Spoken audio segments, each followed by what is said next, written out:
그녀의 이름은 윤서였다. 30살이 된 윤서는 평범한 삶을 살아가고 있었지만 그녀에게는 남모를 불안이 늘 따라다녔다. 윤서의 어머니, 정희는 강인하면서도 차분한 여성이었고 평생 딸을 위해 헌신해왔다. 그러나 정희가 조용히 일군 재산 때문에 윤서는 가족 안에서 보이지 않는 긴장과 적대감을 느낄 수밖에 없었다. 윤서의 아버지는 일찍 세상을 떠났고 그 뒤를 이어 남겨진 재산은 모두 어머니와 딸을 위한 것이었다. 하지만 아버지의 형제들, 즉 윤서의 삼촌들은 평소에도 재산에 눈독을 들이고 있었다. 처음에는 단순한 친척 사이의 시기심으로만 보였지만 시간이 지날수록 그들의 행동은 점점 교묘하고 위협적으로 변했다. 어느 날 윤서는 삼촌들과 외삼촌들이 자신에게 접근하는 방식을 관찰하게 되었다. 그들은 평소처럼 친근하게 웃으며 다가왔지만 그 속에는 은밀한 계산이 숨어 있었다. 점점 윤서는 그들이 단순히 관심을 가지고 접근하는 것이 아니라 자신과 어머니를 재산에서 배제시키려는 의도를 갖고 있다는 것을 깨닫기 시작했다. 윤서와 정희는 처음에는 이를 단순히 무시하려고 했다. 하지만 한밤중에 집 앞에서 낯선 그림자를 목격하고 자동차가 이유 없이 집 주변을 맴도는 사건이 발생하면서 두 모녀는 상황의 심각성을 깨닫게 되었다. 정희는 딸을 보호해야 한다는 생각에 마음이 급해졌지만 동시에 감정적으로 대응하는 실수를 하지 않으려고 스스로를 다잡았다. 그녀는 차분하게 계획을 세우기 시작했다. 정희는 주변 지인들에게 이야기를 흘리지 않고 모든 정보를 비밀스럽게 수집했다. 전화통화, 이메일, 심지어 삼촌들이 방문하는 패턴까지 꼼꼼히 기록했다. 그녀는 재산과 관련된 문서, 계약서, 은행 계좌 기록까지 확인하며 자신과 딸의 안전을 최우선으로 했다. 동시에 정희는 삼촌들이 쉽게 알아차리지 못하도록 평범한 일상 속에서 모든 조사를 진행했다. 한편 윤서는 학교와 직장에서의 일상을 유지하면서 어머니가 조심스럽게 흘리는 조언과 단서를 주의 깊게 받아들였다. 윤서는 점차 어머니의 눈빛만으로도 위험을 판단할 수 있을 정도로 예민해졌고 평소라면 작은 일로 보일 상황에서도 직감적으로 불안을 감지했다. 정희는 단 한 번도 폭력이나 감정을 앞세우지 않았다. 그녀의 복수는 눈에 보이지 않는 방식으로 시작되었다. 삼촌들이 자신들의 계획을 실행하려 할 때 정희는 법적, 금융적 장치들을 차근차근 준비해두었다. 재산을 보호하는 것은 물론 삼촌들이 자신의 계획을 드러내는 순간 즉시 책임을 물을 수 있는 증거들을 수집했다. 그러던 어느 날 삼촌 중 한 명이 윤서의 집 근처에서 은밀하게 접근하다가 실수로 중요한 증거를 남기게 되었다. 그 순간 정희는 차분히 상황을 파악하고 아무런 감정적 반응 없이 그 증거를 확보했다. 이 사건은 그녀에게 있어 중요한 전환점이었다. 단순히 방어만 하는 것이 아니라 공격을 계획할 수 있는 기회를 얻은 것이었다. 정희의 계획은 치밀했다. 삼촌들이 의심하지 못하도록 행동하며 동시에 법적, 심리적, 재정적 도구를 활용해 그들의 의도를 무력화시킬 준비를 하고 있었다. 윤서는 그 과정을 지켜보면서 어머니의 지혜와 침착함에 감탄할 수밖에 없었다. 그녀는 비로소 어머니의 강인함이 단순한 보호 본능이 아닌 전략적이고 냉철한 판단에서 비롯된 것임을 깨달았다. 그날 밤 정희는 딸과 함께 거실에 앉아 조용히 말했다. 윤서야, 우리가 해야 할 것은 단순히 맞서 싸우는 것이 아니야. 우리가 안전하게 지킬 수 있는 방법으로 그들의 계획을 하나씩 무너뜨리는 거야. 마음속으로 화를 내거나 서두르면 오히려 위험해질 수 있어. 차분하게, 그러나 확실하게. 윤서는 조용히 고개를 끄덕였다. 이제 두 모녀는 단순한 가족의 위협을 넘어 치밀한 계획을 통해 상황을 통제하고 있었다. 그들의 여정은 막 시작되었지만 이미 정희의 전략은 삼촌들이 전혀 예상치 못하는 방식으로 움직이고 있었다. 정희의 계획은 눈에 보이지 않게, 그러나 확실하게 진행되고 있었다. 그녀는 단순히 자신과 윤서를 보호하는 것을 넘어 삼촌들의 야망을 하나씩 무력화할 준비를 하고 있었다. 첫 번째 단계는 정보와 증거를 확보하는 것이었다. 삼촌들이 남긴 작은 단서 하나까지 놓치지 않고 수집하며 그들이 윤서와 어머니를 위협할 수 있는 행동을 법적, 재정적으로 무력화할 방법을 생각했다. 삼촌들은 자신들이 계획을 실행할 수 있다고 믿으며 행동했지만 정희는 그들의 모든 발걸음을 조용히 관찰하고 있었다. 은밀하게 설치한 감시와 기록을 통해 삼촌들이 어떤 날과 시간에 움직이는지, 어떤 방식으로 압박을 시도하는지 상세히 파악했다. 정희는 또한 은행과 법률 전문가의 조언을 받으며 재산과 관련된 문서를 정리하고 법적으로 안전한 장치를 마련했다. 그러나 정희는 단순히 법적인 대응만으로는 충분하지 않다는 것을 알고 있었다. 삼촌들이 재산을 차지하려는 방식은 종종 감정과 협박을 섞은 교묘한 수법을 포함하고 있었기 때문이다. 그래서 정희는 그들의 심리를 역이용하기로 했다. 그녀는 작은 단서와 메시지를 통해 삼촌들의 불안감을 조심스럽게 자극했고, 동시에 자신과 윤서의 안전을 위협하지 않는 범위 내에서 그들의 계획을 혼란스럽게 만들었다. 윤서 역시 어머니의 전략을 조금씩 이해하기 시작했다. 단순히 위험을 피하는 것에서 그치지 않고 상황을 분석하고 기록하며 어머니와 함께 대응책을 마련하는 것이었다. 윤서는 이제 집안에서 무언가 이상한 기운을 감지하면 즉시 정희에게 알리고 두 사람은 함께 삼촌들의 움직임을 예측하고 계획을 조정했다. 어느 날 삼촌들 중 한 명이 또다시 집 근처에서 수상한 행동을 하는 것을 정희가 포착했다. 그는 은밀하게 정희와 윤서를 관찰하려 했지만 이번에는 정희가 사전에 설치해둔 카메라와 감시 시스템 덕분에 그의 모든 움직임이 기록되었다. 정희는 조용히 기록을 확보한 후 아무런 감정을 드러내지 않고 다음 단계의 계획을 세웠다.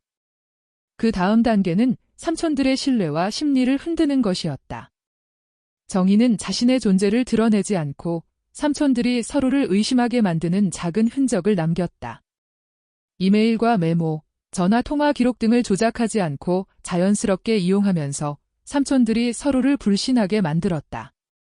그 과정에서 윤서는 놀라운 어머니의 지혜를 체감했다. 평소 조용하고 차분한 정희가 만들어낸 작은 균열 하나가 삼촌들의 계획을 점점 무력화시키고 있었다. 정희는 또한 사회적 연결망을 활용했다. 그녀는 평소 친분이 있는 사람들에게 아무 말도 하지 않은 채 필요할 때 증거를 확보하고 법적 절차를 활용할 준비를 했다. 그 과정에서 정희의 행동은 매우 은밀했고 삼촌들은 자신들이 어떤 방식으로 당하고 있는지조차 전혀 깨닫지 못했다. 그러던 중 삼촌들 중 한 명이 조금 무리한 행동을 했다. 그는 윤서에게 접근하려 했지만 정희는 이미 예상하고 있었다. 그녀는 조용히 집 주변에 안전장치를 마련하고 필요시 즉시 법적 조치를 취할 준비를 했다. 삼촌은 아무런 피해를 주지 못한 채 물러났지만 그의 행동으로 인해 정희는 삼촌들의 계획에서 결정적인 약점을 확인할 수 있었다. 정희는 그 약점을 활용해 삼촌들의 신뢰와 계획을 완전히 흔들어 놓을 전략을 세웠다. 단순한 분노나 복수가 아니라 논리적이고 치밀한 계획을 기반으로 삼촌들이 스스로 무너지는 방식이었다. 윤서는 이제 어머니의 전략과 침착함을 완전히 이해하게 되었고 두 사람은 마치 보이지 않는 체스판 위에서 움직이는 기분으로 서로를 보완하며 계획을 진행했다. 그리고 어느 날 밤 정희는 윤서에게 조용히 말했다. 이제 우리가 한 발 더 나아갈 때가 되었어. 그들이 우리를 함부로 대할 수 없도록 확실하게 보여줘야 해. 하지만 우리가 먼저 공격하지는 않을 거야. 그들이 스스로 무너지는 걸 지켜보는 거지. 조용하지만 확실하게. 윤서는 어머니의 말에 깊이 공감하며 마음을 다잡았다. 그들은 이제 단순히 위협을 피하는 것이 아니라 삼촌들이 자신들의 욕심과 계획 때문에 스스로 함정에 빠지도록 유도하고 있었다. 정희의 전략은 치밀했고 그 여정은 점점 삼촌들이 예상치 못한 방향으로 흘러가고 있었다. 하지만 아직 끝은 아니었다. 삼촌들의 탐욕과 계획이 완전히 드러나고 무너질 순간까지 두 모녀의 여정은 계속되었다. 그리고 그 순간이 다가올수록 정희와 윤서의 복수는 더욱 정교하고 눈에 보이지 않게 움직이고 있었다. 시간이 흐르면서 삼촌들의 탐욕과 계획은 점점 정희가 짜놓은 보이지 않는 함정에 걸리기 시작했다. 그들은 여전히 자신들이 상황을 장악하고 있다고 착각하며 움직였지만 정의는 그들의 모든 행동을 예측하고 있었다. 그녀의 전략은 단순히 반격이 아니라 삼촌들 스스로가 무너질 수밖에 없도록 유도하는 것이었다. 삼촌들 중 가장 교활한 인물, 재현은 이미 여러 번 시도했지만 실패한 뒤에도 포기하지 않았다. 그는 윤서와 정의를 협박하고 재산을 빼앗으려는 새로운 계획을 세우기 시작했다. 그러나 정의는 이미 그의 행동 패턴을 완벽히 이해하고 있었고, 이번에는 한 단계 더 진화한 전략을 준비했다. 정의는 먼저 재현이 신뢰하는 주변 인물들을 통해 정보를 얻고 그의 심리를 흔들기 시작했다. 그는 자신이 안전하다고 믿었지만 정의는 치밀하게 그를 조종하며 불안을 심어주었다. 작은 단서와 흔적만으로도 재현은 점점 혼란스러워했고 이전처럼 과감한 행동을 하지 못하게 되었다. 다음으로 정의는 법적 장치를 완벽히 활용했다. 그녀는 재산과 관련된 모든 서류와 증거를 정리하고 삼촌들이 시도할 수 있는 불법적 접근이나 위협을 즉시 차단할 수 있는 준비를 마쳤다. 은밀하게 변호사와 협력해 삼촌들이 어떤 행동을 취하더라도 자신들에게 불리하게 돌아가도록 설계한 것이다. 윤서는 이제 어머니의 전략을 몸으로 이해하게 되었고 정의와 함께 움직이며 작은 역할을 맡았다. 그들은 마치 눈에 보이지 않는 군대를 지휘하듯 삼촌들이 스스로 궁지에 몰리도록 유도했다. 작은 메시지, 흔적, 그리고 예측 가능한 상황들, 이 모든 것이 삼촌들을 점점 더 불안하게 만들었다. 어느 날 재현은 결정적인 실수를 저질렀다. 그는 윤서를 직접 만나 협박하려 했지만 정의는 이미 모든 상황을 준비하고 있었다. 집 안팎에 설치된 장치와 기록된 증거들은 그 순간을 완전히 통제할 수 있는 기반이 되어주었다. 재현은 단순한 계획이 아닌 자신이 저지른 작은 실수들이 쌓여 결국 자신을 함정에 빠뜨린다는 것을 깨닫지 못했다. 정의는 조용히, 그러나 단호하게 마지막 단계를 실행했다. 그녀는 삼촌들에게 법적 통보와 함께 자신들의 행동이 기록되었음을 알리는 방식으로 압박을 시작했다. 삼촌들은 처음에는 믿지 못했지만 하나씩 증거가 드러나자 불안감에 사로잡혔다. 결국 그들은 서로를 의심하게 되었고 과거에 계획했던 재산 장악의 시도는 모두 무너졌다. 정의의 복수는 폭력이나 큰 소동 없이 완벽히 성공했다. 삼촌들은 스스로 자신의 탐욕과 계획 때문에 무너졌고 윤서와 정의는 안전을 확보했다. 그 과정에서 윤서는 단순히 위기를 피하는 법만 배우지 않았다. 그녀는 어머니의 지혜, 침착함, 그리고 전략적 사고를 통해 진정한 힘과 보호의 의미를 체험하게 되었다.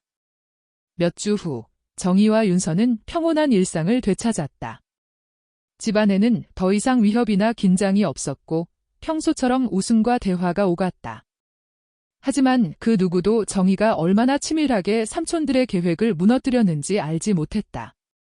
모든 것은 조용히, 그러나 확실하게 이루어졌다. 윤서는 이제 어머니를 단순히 사랑하는 존재로만 보는 것이 아니라 인생의 스승이자 전략가로서 존경하게 되었다. 그리고 정의는 딸에게 한 가지 중요한 교훈을 남겼다. 힘은 폭력이나 소리에서 나오는 것이 아니야. 가장 강한 힘은 차분함과 지혜, 그리고 정확한 판단에서 나오는 법이지. 우리가 지혜롭게 행동하면 누가 감히 우리를 해치겠어? 그날 이후 윤서와 정의는 이전보다 더욱 단단하게 서로를 지켰다. 그들의 관계는 단순한 모녀를 넘어 서로를 이해하고 보호하며 협력하는 강력한 연대로 발전했다. 그리고 외부의 위협이 다시 찾아오더라도 두 사람은 이미 완벽히 준비되어 있었다. 정의의 복수는 화려하거나 폭력적이지 않았지만 가장 강력하고 결정적이었다.